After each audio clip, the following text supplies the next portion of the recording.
Today we're going to focus on the following 10 keywords: fray, topple, boisterous, onset, cascade, relish, affluence, fidelity, dogged, and extort. Now let's start with the first keyword, fray. In the picture we can see there is a rope, but it is not a perfect rope. We can see some of the threads are coming apart, and it is not actually a rope you would want to depend on. So, here we come to the word fray. How does fray relate to the status of the rope or to the rope itself? Does fray have to do with rope, or does it have to do with the state of the rope? Let's find out. Now, fray is a verb. If something such as cloth or rope frays, or if something frays it, its threads or fibers start to come apart from each other and spoil its appearance. For example, the stitching had begun to fray at the edges, and that means threads start to come apart from the edges of the stitching. And synonyms for this meaning of fray are the words wear thin, wear, rub, or fret. But fray is not only used with ropes. We can use fray in different contexts with different meanings.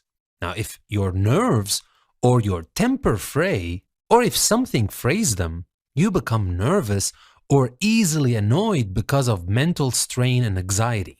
So it is kind of like your state of mind becomes just like that rope. Not right. For example, we say tempers began to fray as the two teams failed to score. That means they started to have the mental strain, the stress, the anxiety because they couldn't score. Another example, this kind of living was beginning to fray her nerves. She didn't like it, it was too stressful, and that started to make her stressed.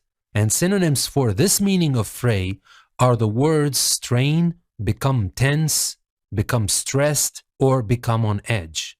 And we can add ed to fray, it becomes frayed as an adjective. For example, nerves became severely frayed when air traffic problems delayed the flight. And synonyms for frayed are the words strained, stressed, tense, and edgy. But that's not all about fray. Fray can be also a singular noun. The fray is an exciting or challenging activity, situation, or argument that you are involved in. For example, there will have to be a second round of voting when new candidates can enter the fray. So, the fray here is an exciting or a challenging activity. Another example, he would be inspiring young people to get into the political fray.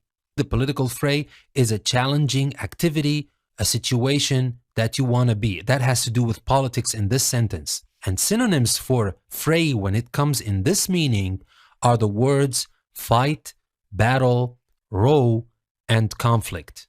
And there's a phrase that we use with fray. We say fray at or around the edges. Now, if you say that something is fraying at the edges or is fraying around the edges, you mean that it has an uncertain or unsteady quality. For example, because it is gradually being spoiled or destroyed. And in this meaning, we are not only talking about ropes or cloth, we're talking about different things. For example, there are signs that the alliance is now fraying at the edges. So we're not talking about the rope that is fraying at the edges. We're talking about an alliance. Or their marriage is getting a little frayed around the edges. It is becoming a little shaky, a little uncertain, because it is not going the right direction. So the next time you look at this image, or if you remember it, or if you see a rope that is coming apart like this one, remember the word fray and what it means. And now for the next keyword, topple. Now we can see domino pieces in the picture, but how do domino pieces relate to the word topple? Now, if you look closer to the image, you can see that they're starting to fall. And when you put domino pieces next to each other, all you need to do is to push just one piece and the others will follow. And also we call that the domino effect. But we're not here to talk about domino. How does the word topple relate to what we see here and the dominoes falling? Does it have to do with domino itself? Or does it have to do with the act of falling, toppling, this piece of domino? Let's find out. Topple is a verb. If someone or something topples somewhere, or if you topple them, they become unsteady or unstable and fall over, just like those domino pieces we just saw. For example, winds and rain topple trees and electricity lines. And synonyms for this meaning of topple are the words fall over, fall, collapse, and tumble. Now, topple over means the same as topple. We can say the tree is so badly damaged they are worried it might topple over. So it is just the same like saying topple. But topple has another meaning that's a little bit more serious.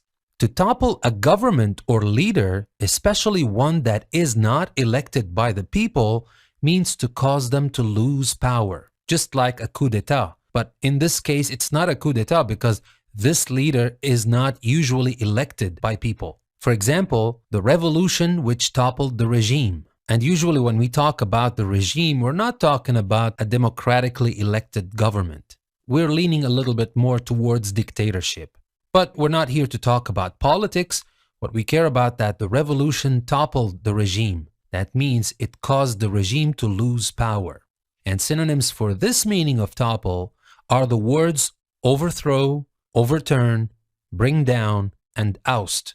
So the next time you see domino pieces, play domino, or you just remember this picture, remember the word topple and what it means. And now for the next key word, boisterous.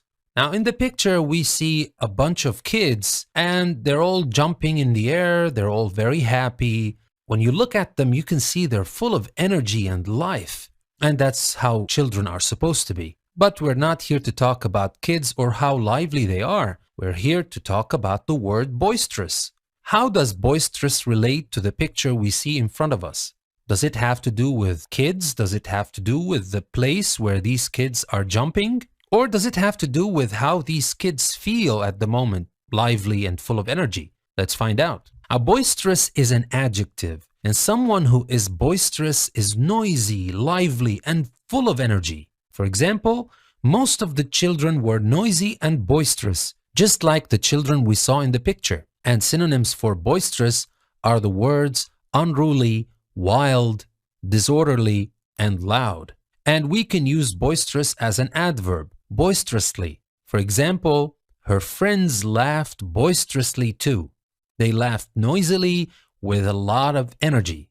And this is not a word you use to criticize. It is usually used to denote something positive. So the next time you remember the picture of these kids jumping in the air, all happy like all children around the world should be, remember the word boisterous and what it means. And now for the next key word, onset. Now look at the picture and you can see one of the most famous phrases of all time, once upon a time. I'm sure you've heard a lot of stories before, maybe different in different languages, but every single language on earth has this kind of beginning.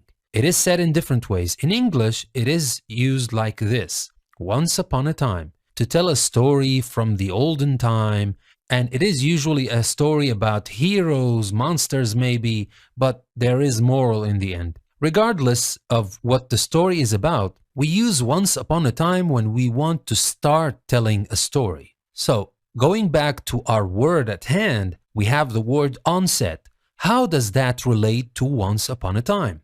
Does it have to do with the meaning of once upon a time? Or does it have to do with the beginning of things, since once upon a time is always used at the beginning of stories? Let's find out. Now, onset is a noun, and the onset of something is the beginning of it, used especially to refer to something unpleasant. For example, most of the passes have been closed with the onset of winter. So here it is simply the beginning, but remember, some of the details I'm trying to teach you about words are very important when you want to use the word correctly and you want to use it right where it belongs. It is the beginning, but it is usually the beginning of something unpleasant. Just like here, the winter and the passes have been closed. So I'm not talking about something happy here. I'm not talking about the onset of some celebration or the onset of festivities or the onset of holidays. So remember, the onset is the beginning of something unpleasant. The next time you remember once upon a time, or somebody starts telling you a story and it starts with these famous words, remember the word onset and what it means. And now for the next key word, cascade. You look around, it seems that there is some food on the table and everything looks nice and delicious, but what I want to focus on is this chocolate fountain. It looks delicious and usually almost all people like chocolate. Some of them actually love chocolate. But how does chocolate or the chocolate fountain relate to the word cascade? Well, if you look at the chocolate, there is something special about the fountain of chocolate, that the chocolate is always moving from the bottom of the tray to the top and going down again. So is cascade this kind of motion that we can see in the chocolate fountain, or does it have to do with food? Let's find out. Now, cascade is a countable noun. If you refer to a cascade of something, you mean that there is a large amount of it. For example, the women have lustrous cascades of black hair. Well, that might be something to describe a beautiful woman, or in this case, beautiful women. But these lots of black hair, and we use the word cascades of black hair, which sounds a little bit poetic to talk about a lot of black hair, a large amount of it. But cascade is not only this, it has other meanings as well. Now, the cascade is simply a waterfall, just like the chocolate fountain you saw, but the cascade can be called about a real waterfall with water falling, like Niagara Falls or Angel Falls. They can also be called a cascade. But that's not all. Cascade can be used as a verb. If water cascades somewhere, it pours or flows downwards very fast and in large quantities. For example, a waterfall cascades down the cliff from the hills behind, just like the chocolate fountain we saw in the picture. And synonyms for this meaning of cascade are the words flow, fall, flood, and pour. And there's one last meaning I would like to talk about for the word cascade, also as a verb. If one thing cascades over another, it falls or hangs over it. For example, vivid red and pink geraniums cascade over my balcony. Now, geranium is a plant with red, pink, or white flowers. But of course, here we're talking about cascade. This kind of plant cascades over my balcony. That means it hangs over the balcony. It has grown big enough to cascade over it. So the next time you remember this picture of the chocolate fountain, to be specific, and how the chocolate cascades down to the tray below, remember the word cascade and what it means. And now for the next key word, relish. Now we look at this girl and we can see that she is very happy. She seems to be somewhere in nature. She's holding that flower in her hand, but the idea is that she must be enjoying herself in that place. You can see it on her face. But how does that relate to the word relish? Are they related in any way? Let's find out. Now, relish is a verb. If you relish something, you get a lot of enjoyment from it. For example, I relish the challenge of doing jobs that others turn down. I enjoy it. And synonyms obviously are the words enjoy, like, prefer, or taste. And relish is also a noun. For example, the three men ate with relish, with enjoyment. And relish can also be used in different contexts. If you relish the idea, thought, or prospect of something, you are looking forward to it very much. For example, he relished the idea of getting some cash. He was looking forward to it, like most of us when it comes to cash. And synonyms for relish in this context are the words look forward and fancy. So the next time you remember this girl lying on a green meadow with a flower in her hand and a big smile on her face, remember the word relish and what it means. And now for the next key word, affluence. When we look at the picture and all we can see are dollars or money, and we can't help but think that affluence has to do with being rich or having a lot of money, or something that definitely has to do with money. So let's jump in and find out what affluence really means. Now, affluence is an uncountable noun. Affluence is the state of having a lot of money or a high standard of living. For example, the post-war era was one of new affluence for the working class. The working class after the war started to have a lot of money and a higher standard of living. And synonyms of affluence are the words wealth, riches, plenty, and fortune. So the next time you remember this picture with a lot of dollar bills or simply money, remember the word affluence and what it means. And now for the next keyword, fidelity. Now you look at this young couple and it seems that they are handcuffed to each other. Well, we can think of them as convicts and this has been done by the police and now they're going to prison. But how about thinking about that as two people who love each other and who are totally devoted to each other? And this picture with the handcuffs is just a symbol of their devotion to each other. Maybe this is the case here, but what we are interested in is the word fidelity. How does fidelity relate to this concept or to this picture? Let's find out. Fidelity is an uncountable noun. Fidelity is loyalty to a person, organization, or set of beliefs. For example, I had to promise fidelity to the queen. I had to promise the queen that I would be loyal to her. And synonyms for fidelity are the words loyalty, faith, integrity, and devotion. And fidelity also has to do with something that is closer to the concept we just saw in the picture. Also, as an uncountable noun, fidelity is being loyal to your husband, wife, or partner by not having a sexual relationship with anyone else. For example, wanting fidelity implies you're thinking about a major relationship. Now, when people start to ask about fidelity, that means they are serious and they want serious relationships. And I would like to talk about fidelity in one last context. The fidelity of something, such as a report or translation, is the degree to which it is accurate. For example, I would like you to check the fidelity of these documents. I want you to see how accurate they are. And synonyms for this meaning of fidelity are the words accuracy, precision, correspondence, and closeness. So the next time you remember this picture of this girl and man handcuffed to each other, remember the word fidelity and what it means. And now for the next keyword, dogged. Now you look at this man and you can see right away that he has a disability. But this disability did not stop this man from going on in his life and achieving incredible things. But what do you think it takes to do something like that? It takes a wonderful person to do something like that. And also it takes a lot of determination and to be able to face all your challenges and to overcome these challenges. And now we come to the word dogged. Can we describe this man as dogged? How does that relate to his determination and his strength? Let's find out. Now, dogged is an adjective. If you describe someone's actions as dogged, you mean that they are determined to continue with something even if it becomes difficult or dangerous. Just like this man we saw in the picture. For example, they have gained respect through sheer dogged determination.